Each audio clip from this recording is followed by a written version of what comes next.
right. Think I'm doing it right. Hey there, MSPs and IT pros. Welcome to the Rocket MSP podcast, where we ask the tough questions. Today, my guest is Amy Luby from Seceon, a cybersecurity company that provides AI, XDR, and SIEM services to MSPs. Now, if you're new to the show, here's how it works. We're going to start with questions for us to get to know my guest and their services better. After Q&A, we're going to do show and tell, the segment where we get a demo of their product or service and get to ask more questions about how it works. So without further ado, let's bring on my guest. Hi, Amy. Hey, how are you, Steve? I'm doing very well. How are you doing? I'm great, and I'm super happy to be here. I appreciate it. Yeah, absolutely.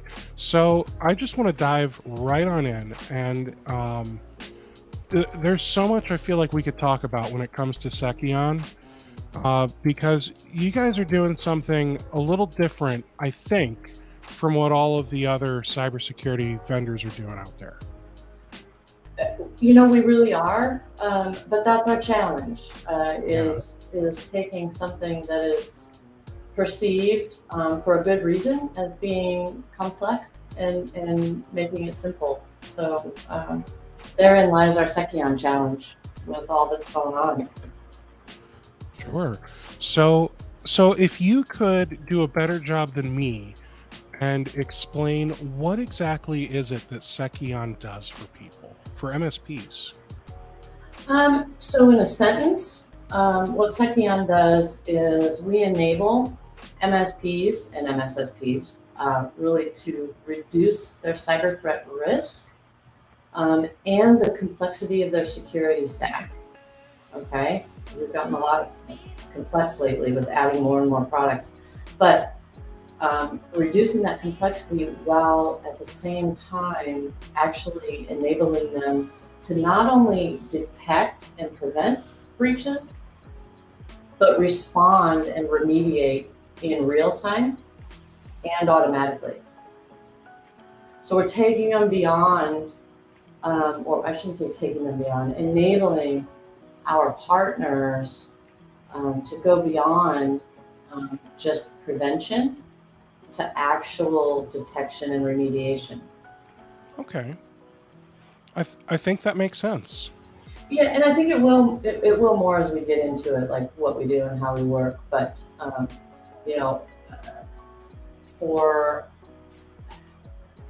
let me break it down. For right now, MSPs have kind of a couple choices in delivering a full stack, if you will, of security services, right? Mm-hmm. From endpoint protection all the way up to threat hunting and SIEM platform automation, right? And the options today are you can buy all the tools, all the products, you can integrate them, you can hire all the SOC and security analyst staff to manage those tools. That's one option, and it's a viable option. The other option is to outsource to a managed SIEM SOC or an MDR vendor. Both of those scenarios are expensive. In the outsourcing scenario, you're outsourcing control, visibility, and losing a lot of margin.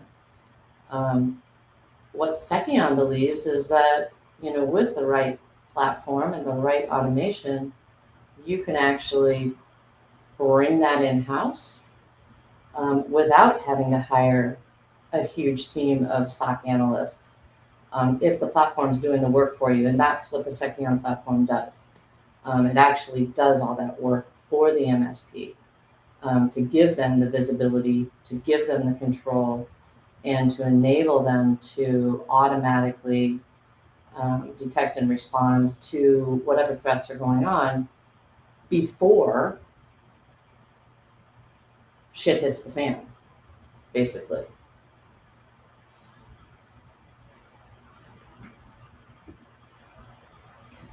I think I lost your audio. That's because I'm sneezing and coughing and I keep hitting mute. Sorry. So I love that explanation, because it sounds like what you're really trying to do is enable MSPs to keep more of the profits by outsourcing less, because they don't necessarily feel like experts in all the things, right? And that's the hardest part is, there's all these new cybersecurity things that MSPs really should be doing, or working with maybe an MSSP, right? And I don't want to name names, but you probably have seen the chaos on LinkedIn, where there's a cybersecurity vendor that they're running ads, and I think they turned them off because I stopped seeing them. But they were running ads that basically said, "Turn your MSP into an MSSP in 1 day," Mm. and that's, I'm sorry, but I'm gonna use some language here. That's freaking bullshit. Because there's even you can't even onboard a new cybersecurity vendor in a single day and have it all doing its job, let alone be allowed, in my opinion, to use such a, I don't know, like, I feel like MSSP, that's like a whole new bar, right? And whether an MSP has all these tools that are doing the work for them, I don't think it's fair to say you're an MSSP if you don't have the experience and expertise to back that claim. I don't think tools alone should be what the differentiator is. Does that make sense?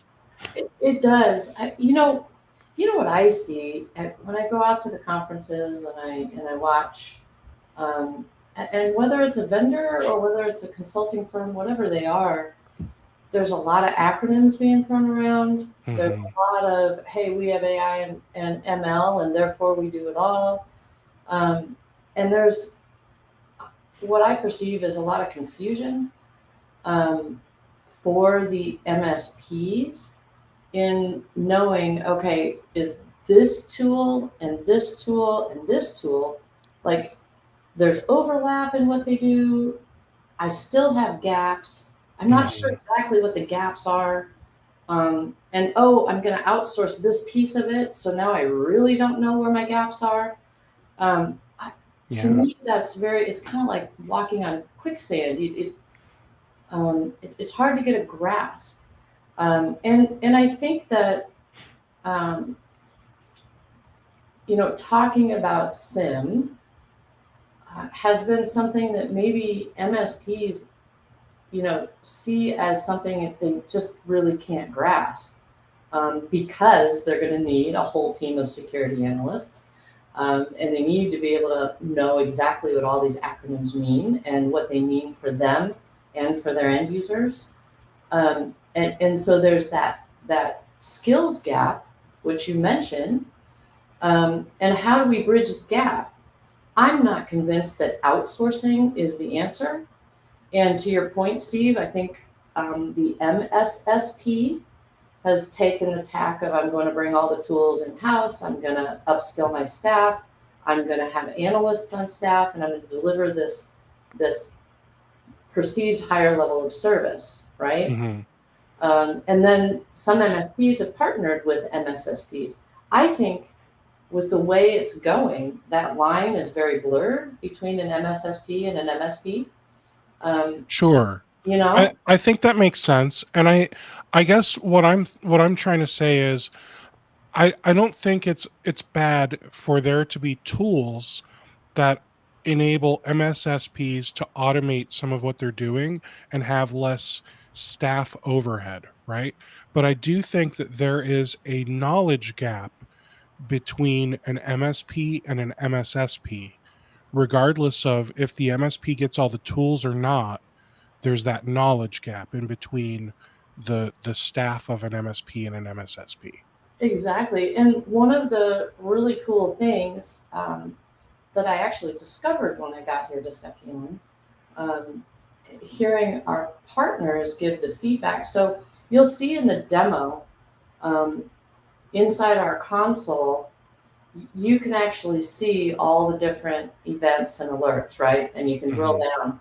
But what you see at the top of the screen is the MITRE framework and all the MITRE techniques that the different, um, attacks use, basically. Mhm. So in that console, if you have admins or junior admins who maybe want to be cyber experts. You can upskill your team because the platform actually shows you, okay, see, last week there was this installed on that machine over there. The reason that it's an alert is because of this, and it's using this MITRE technique. Now, yesterday we saw something installed over here. Oh, by the way, it's using this technique, and they can see it all there and why it's important and why they correlate. That's really cool. Now, we kind of touched on, you know, some of the benefits and some of the features, like from a high level. So let's dig in a little deeper. So from what I've gathered, Seceon has like three services that you guys offer, and that's XDR, SIEM, and then you also have a SOC, right? Correct. Okay. So we have our SIM platform, our AI SIM, right? Hmm. And that's everything that it implies. What we do is we ingest all the telemetry, the flows, the events, whatever it is. We invest it from everywhere, frankly, whether it's on premise, whether it's in the cloud, applications, IoT, OT, anything that has information, we will ingest it. We will correlate and analyze it in real time, right? Um, and we can detect, well, and we'll watch, and we will bubble up those alerts to you. The interesting thing about the AI SIM is this. There's literally billions of events going on, right? And hundreds of thousands of them could indicate that there's a problem. Through our correlation and threat detection models, we're able to bubble up the real alerts so that the MSP isn't inundated, with what could be a problem alert, but rather a critical issue. And that critical issue is made up of, let's say, 4, 5, 6 different alerts that have been correlated together. So it greatly reduces the amount of noise, the amount of false positives, and it brings to the surface actionable things. Does that make sense? It does. It does. Now, um, I'm dying to know, like, how does the AI or machine learning work on the background? And I don't mean like all the technical mumbo jumbo, right? I mean like at what point does AI stop and we have to have common sense enough to go in and like do a thing? Sure. Well, so I'll answer it a couple different ways. So the AI machine learning, the threat models, the correlation engines, what they do is they give you, the user, right, visibility across everything, whether it's your end users, your application device, cloud, whatever.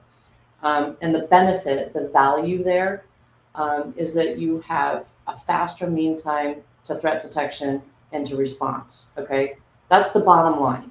It helps you respond faster and better. So you have more and better context of what's going on, and you have real-time automation in response. And when you see the demo, you'll see, to your point, what is actionable and what's not actionable.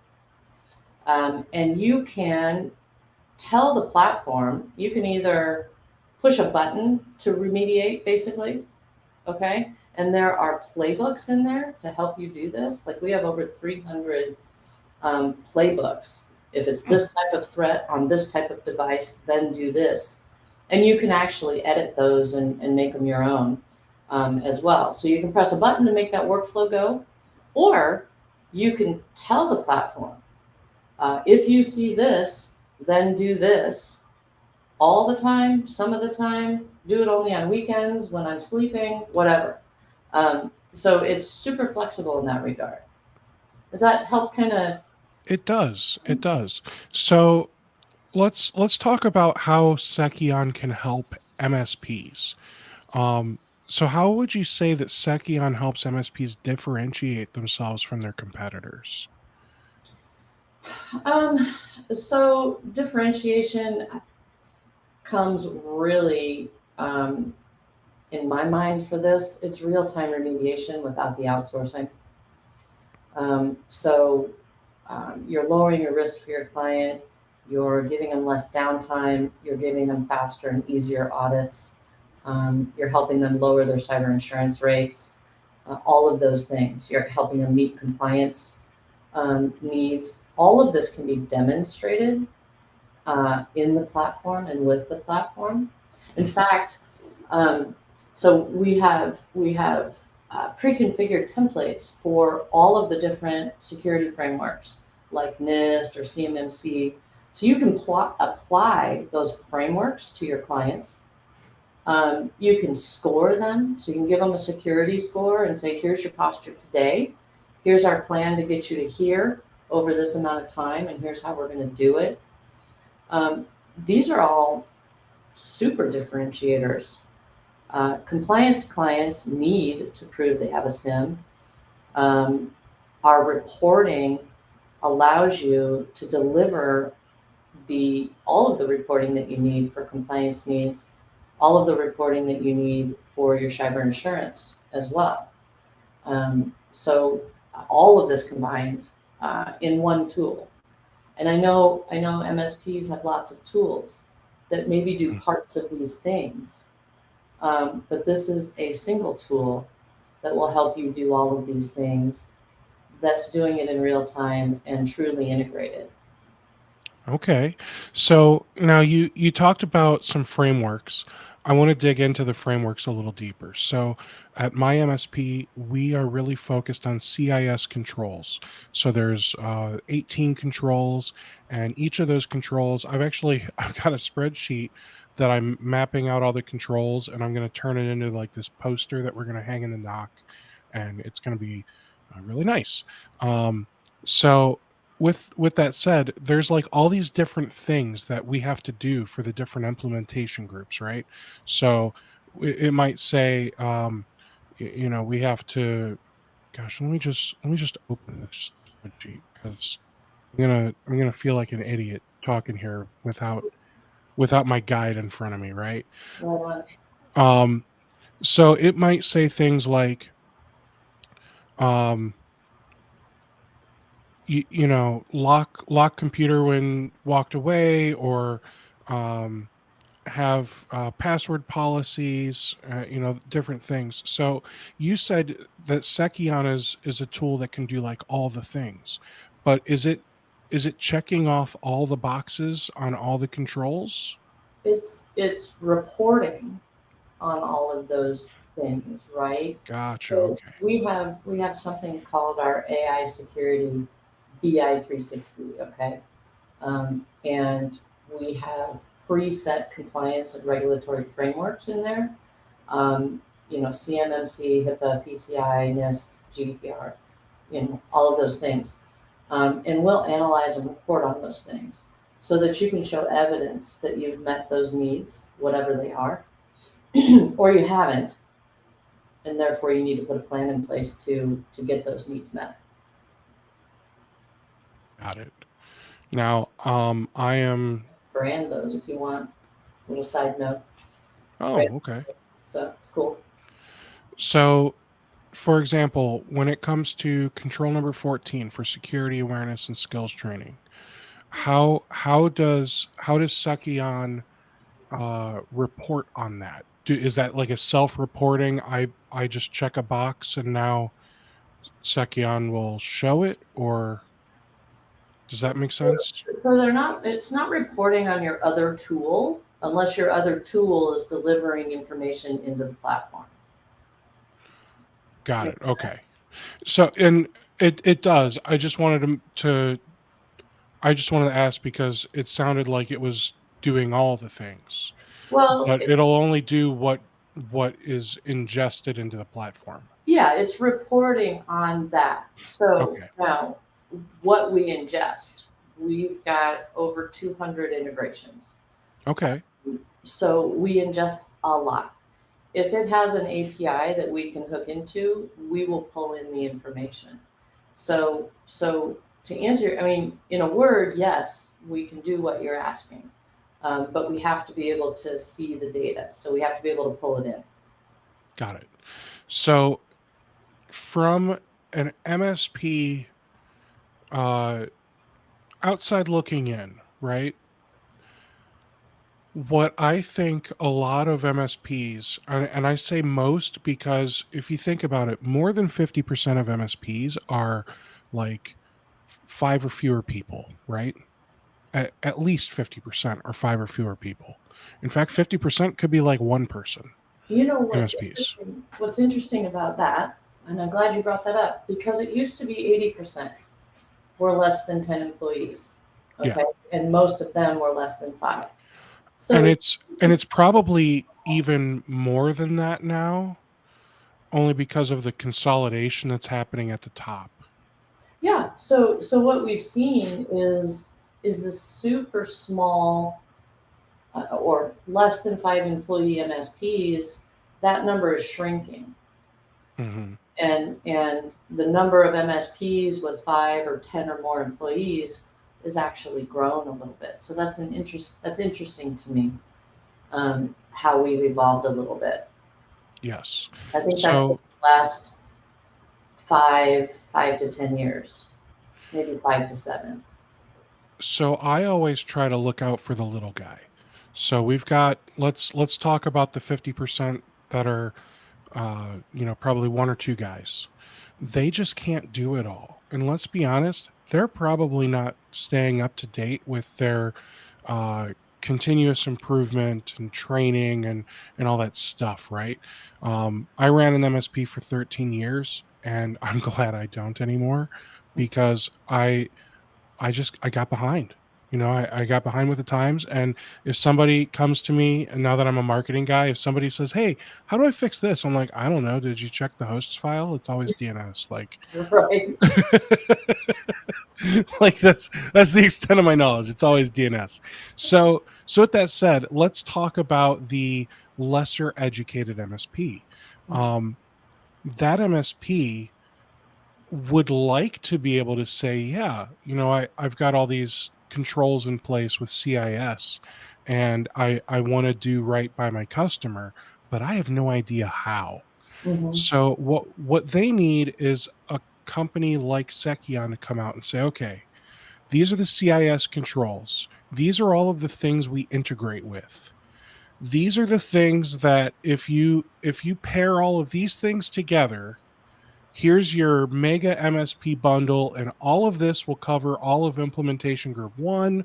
This adding these few things will add in implementation group two, so on and so forth, right? That way, like sometimes MSPs just need it spelled out for them Mm-hmm. because we get into this like decision overload, decision fatigue, because we're always worried about what RMM should we choose and what PSA should we choose, that we just run out of gas by the time we get to our cybersecurity stuff.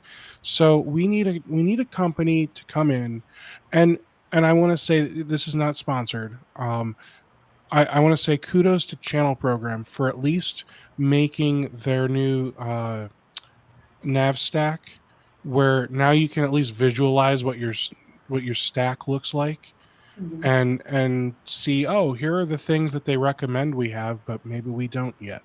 So now you can start plugging holes that way. But we need a way to do Navistack with compliance. Right. Can you Right. do it? I hear you. Um, I'm going to flip it a little bit, um, because I do think there's some complexities in there that you're talking about.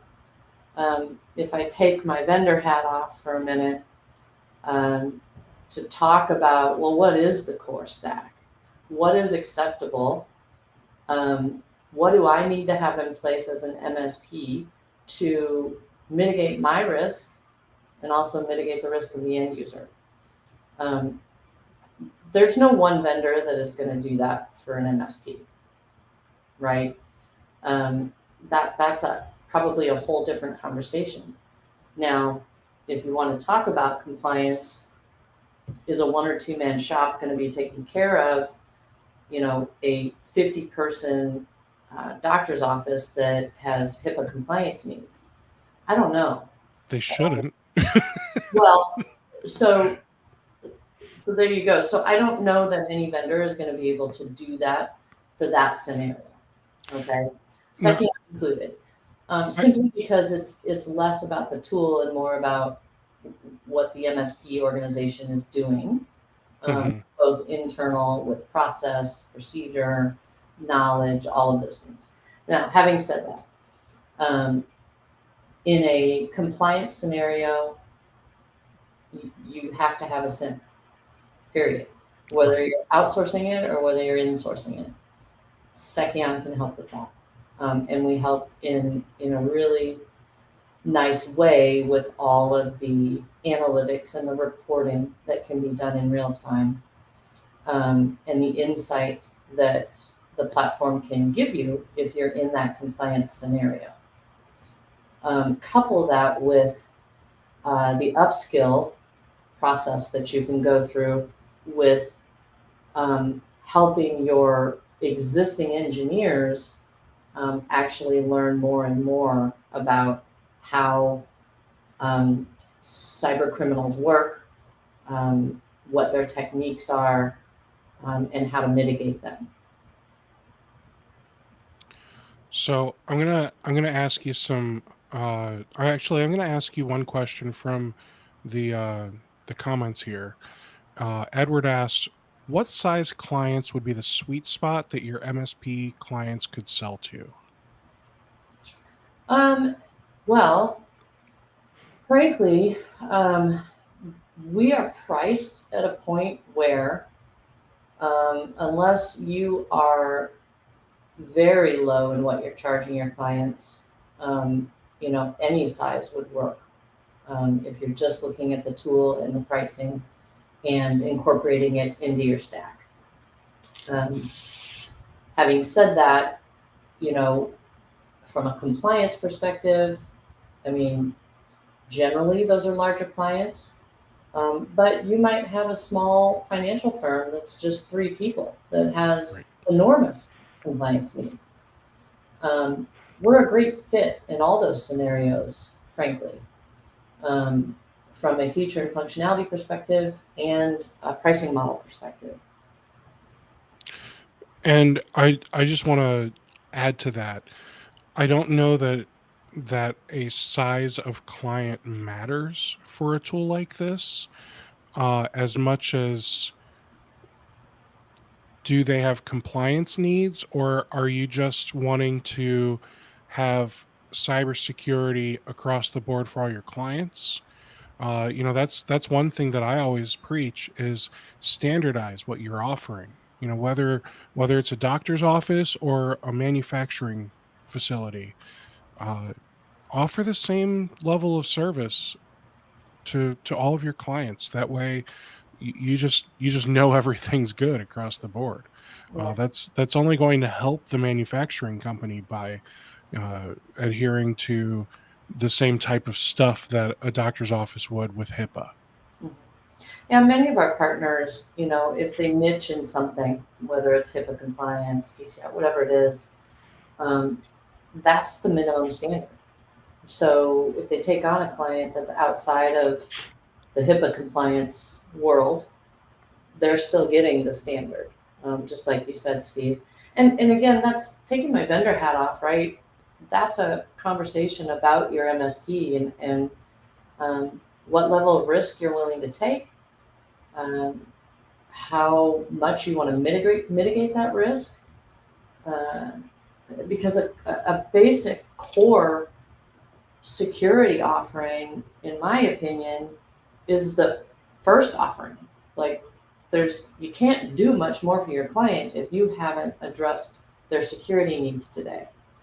And I don't even know that that's a knowledge gap. That is a what's happening in our world, right? I mean, cybercrime has risen to a point where it must be addressed, whether your client is a one-man shop or whether your client has 2,000 endpoints or more. You have to address security, and data is key there, protecting it. So I've got a few more questions I want to ask before we dive into our demo. How would you say that Seceon's AI and machine learning compare to that of the other cybersecurity vendors out there? You know, what I say to that, without getting techie, because I'm not a developer, our clients, their testimonials, our partners, will tell you that the efficacy of our ML and or AI and machine learning is top notch. What we're seeing with our partners is, in fact, we had a partner. One of our partners had a previous CEO. The MSP had to replace the original CEO because they niched in legal firms, and one of their legal firms had a breach, a big ransomware event, and it really brought the MSP to their knees, and so they had to reprioritize. So they got a new CEO, and they also brought in Seceon, and they charge top dollar to begin with, right? They're dealing with legal firms. They were actually able to double their regular contract rates, and deliver a much higher level of service. So we see this across the board with our partners. The machine learning, the AI, the correlation engines, the algorithms, and you'll see it in the demo. Takes so many events, so many events, and drill down, correlate, and just bubble up, exactly what you need to respond to. There's very few false positives. And then once you know those 6 or 7 things you need to respond to, you can literally leverage the automation in the platform to fix what's wrong. So our partners, are able to reduce their internal cost, right, with people. They're able to streamline their operations on the security desk or your service desk. And they're able to actually charge more for what they're doing. That's pretty awesome. It's a double whammy to the margin. Now, how does Seceon ensure that its artificial intelligence models are accurate and unbiased? Because I know that's a problem still. Well, like I said, I'm not the techie one to get into how it's done. Mm-hmm. I know our partners tell us that it works for them, but I would have to get you talking to an engineer if you wanted to drill into the technical bits and bytes of how AI and ML works. Okay. I'm just not that person. Are you aware of any limitations with your AI? Okay. And are you aware of any common challenges that MSPs face when implementing and using Seceon? Well, SIEM is scary Mm-hmm. a lot of the times because it is complex. There's no getting around that. Some of the things that we do to mitigate that complexity, one is the automation, the playbooks, the reporting, the things that we've already built in. So you're not starting from scratch. You're actually implementing a tool that has so much of it pre-configured for you that you can start leveraging it right away.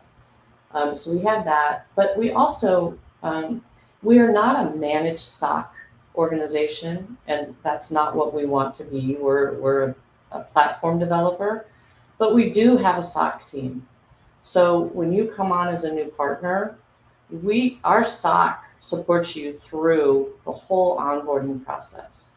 And we act as your back end, unless and until you actually get your team upskilled and comfortable and are able to do it all on your own. So we have a pretty robust onboarding program. We'll call it that. Very cool. Now let's talk about the demo we're going to do today. Okay.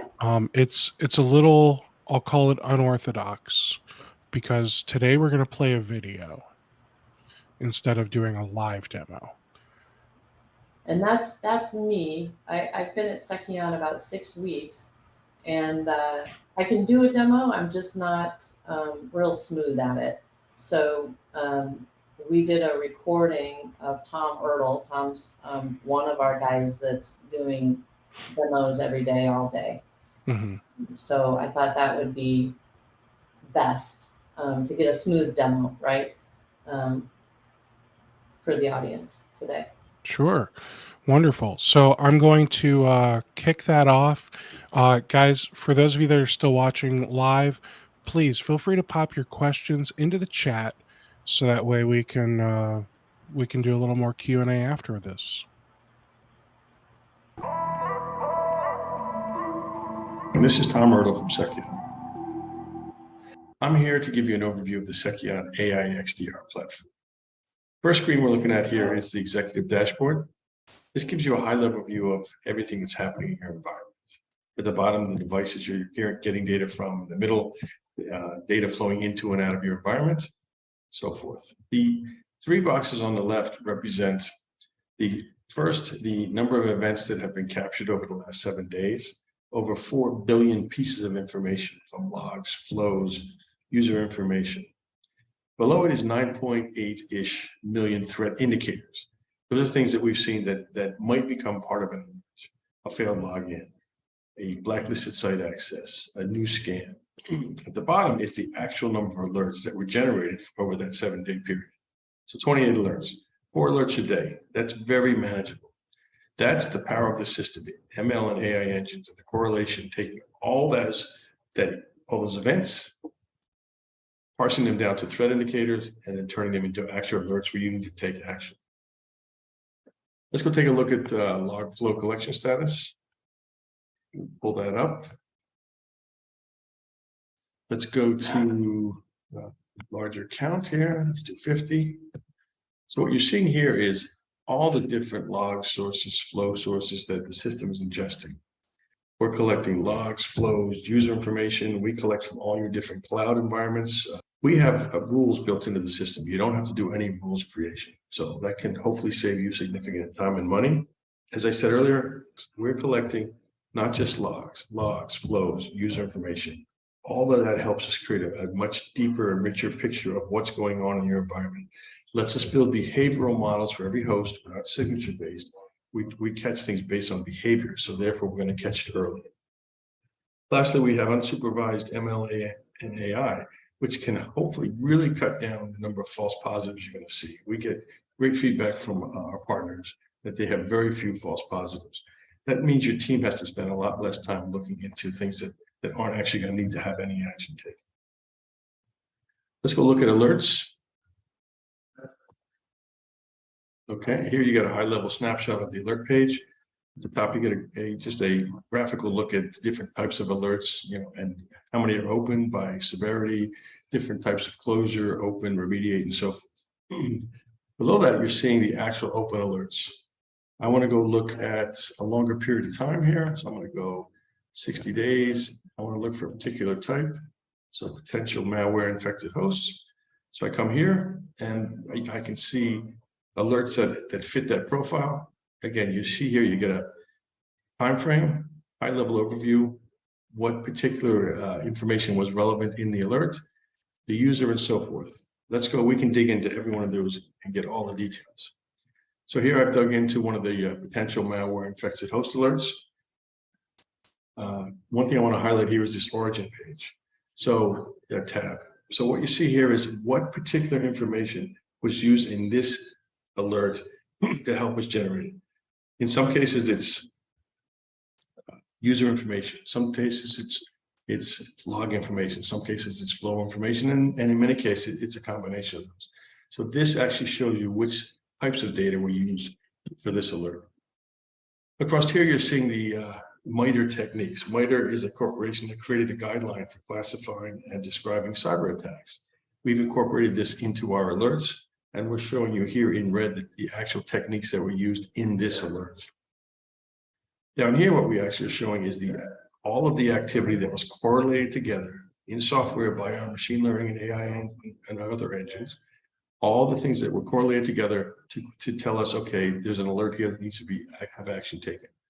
You can drill down on any one of these. Let's look at blacklisted site access. This is all of the ones that were listed. You could look at every one. You can drill into any one. And here you get a real deep look at exactly what was going on with that particular instance. Source IP, destination IP, here you can actually see the source that told us that this was actually a blacklisted site. And at the bottom here, you always get the MITRE techniques that were used in that threat indicator. Okay, so let's go back. Here we're getting a graphical representation of this host over time. Back here in January, you saw some activity, some blacklisted site accesses, but not enough for us to say that there's anything malicious and action needs to be taken. Here again, another month. Now here in this month, we actually saw enough that we raised our confidence and severity score and said, there's an alert, you need to take some actions. And you could actually drill down on this. I could click on it and go deeper. And so you could keep drilling down to get to the actual day and maybe even minute so that an analyst can get a very quick snapshot of what happened.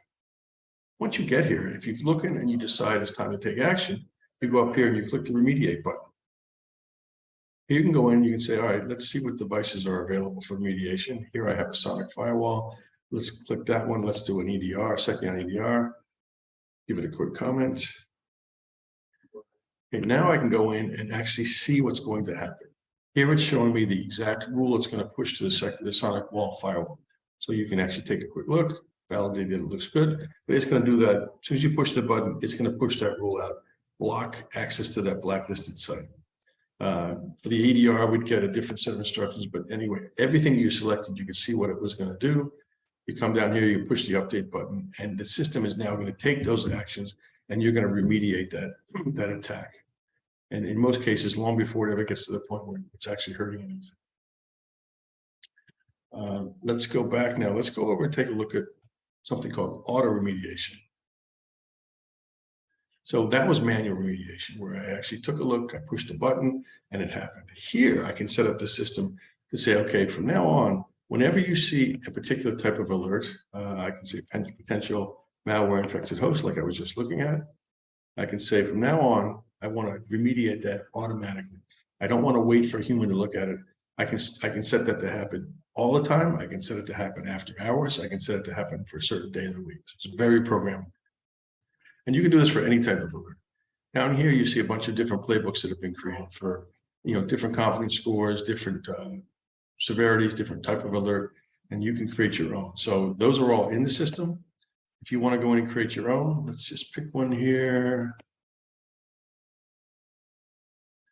Here you can see the details of a particular playbook. Get the ransomware alert, check severity, and so forth. Notify the SOC team.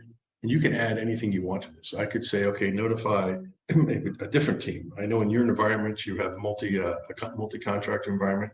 You could say, notify this particular contractor if this alert happens. So these can be very specialized to your environment based on what you're looking for. Okay, let's go take a look at reports. We have a lot of different reports in the system. Here just happens to be one, security posture. So I can show, I can have this sent out automatically to a list of people, let's say management or whomever is important and needs to see this. It can be sent out once a week, once a month. So it can be programmed so that this report's going to go out on a regular basis to whoever I want. You can see here just a lot of good information, top hosts with alerts, top users with alerts, location, geographical location, and then at the bottom, you actually get a list of all the alerts generated. Let me go into administration here. I want to show you that the system can be configured to you can go in and you can say, okay, any individual, I can add a new individual, and I can specify what things I want them to get, right? I want them to get SOC reports, remediation reports. I want them to get major alerts, critical alerts, whatever it might be. You can program the system to say, always give this person this event when it happens. So the alerts will happen as soon as the system has detected them. That'll go out to whomever you want it to go out to.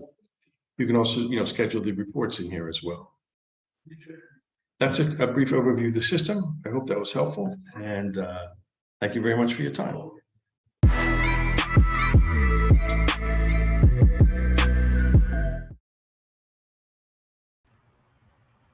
All right. So I've got questions. Okay.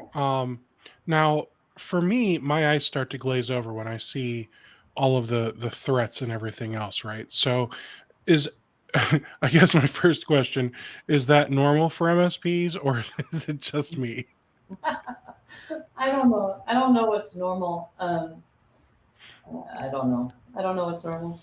I think that, those that are looking to solve the visibility problem, um, find that super helpful. But I think a lot of them operate out of, that screen where the MITRE technique is shown. Mm-hmm. There's an actual alert, and it gives you the tools to drill down and see what happened and why it happened, and what events led up to it becoming now a critical alert. Okay. I'll maybe use an illustration to kind of illustrate why this is beneficial. Because a lot of the tools today in the MSP space, who are doing similar things, will stop encryption when it happens. Okay, so we alert you and we stop it. Okay, that's a great thing, right? Not that it's bad, but the encryption's already happening. So what led up to that encryption? Well, last week, something malicious may have been installed on this machine and sat dormant. Well, we would have seen that. We would have said, that doesn't look right. And then the next day, something malicious was installed on your machine, this time from China. Oh, that's not right. And then the next day, something else is installed on someone else's machine. And the point here is today's tools in the MSP space aren't noticing that. Now, what will happen and how a ransom happens is those 3 little files get installed. They're innocuous. They don't do anything right away. They just sit there. And then all of a sudden, there's a trigger, right? And those malicious programs all of a sudden start to encrypt and do their thing. That blast zone could be huge depending on how long it's been there. We aren't looking at just encryption or just that particular activity. We're actually looking at all of those things and correlating and saying, wait a minute, these 3 things just happened. You need to do something about it, whether it's remove it, isolate it, whatever it is. So that's at least a small illustration of how a malicious attack might start, and how real-time remediation, not just alerting, is helpful in that scenario. Because we've alerted you before it actually became a problem, and we reduced the blast zone significantly if it were to become a problem. And we gave you the tools to actually remediate it, whether you manually press a button to remediate or whether you have the platform do it. All of that is driving efficiency and efficacy in your security services that you're delivering to your end user.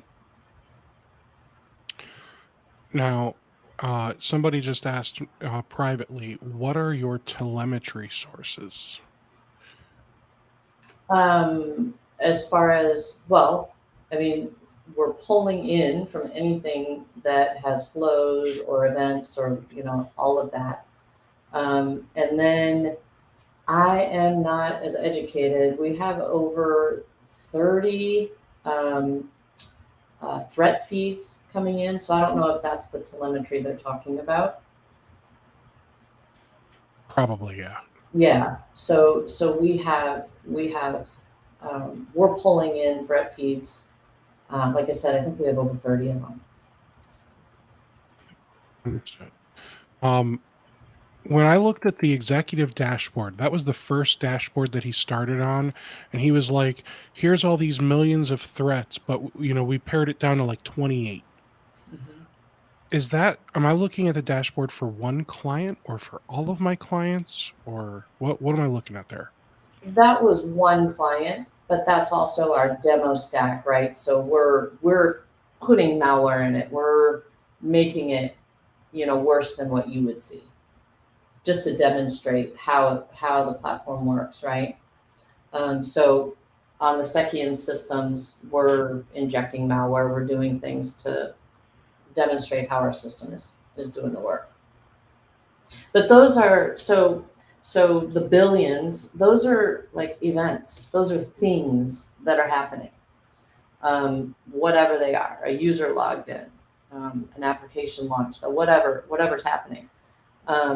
They may or may not need to be looked at, if you will. And then kind of that middle bar was, here's all these billions of things happening. Here's a couple 100,000 that kind of look interesting. Like they may or may not be a thing. And then it distills down to, okay, no, these things happened in this particular order. They're definitely a thing that you need to look at and needs remediation. Okay, so he clarified his question for me. That's the threat intel. He wants to know what data you're getting from the environment. And I said, oh, okay, well, they integrate with 200 plus tools. And he said, well, yeah, but like where? So is it getting like Windows logs, sysmon, syslog? Yeah, so your operating systems, your firewalls, whatever your cloud stuff is, your applications, whatever they are.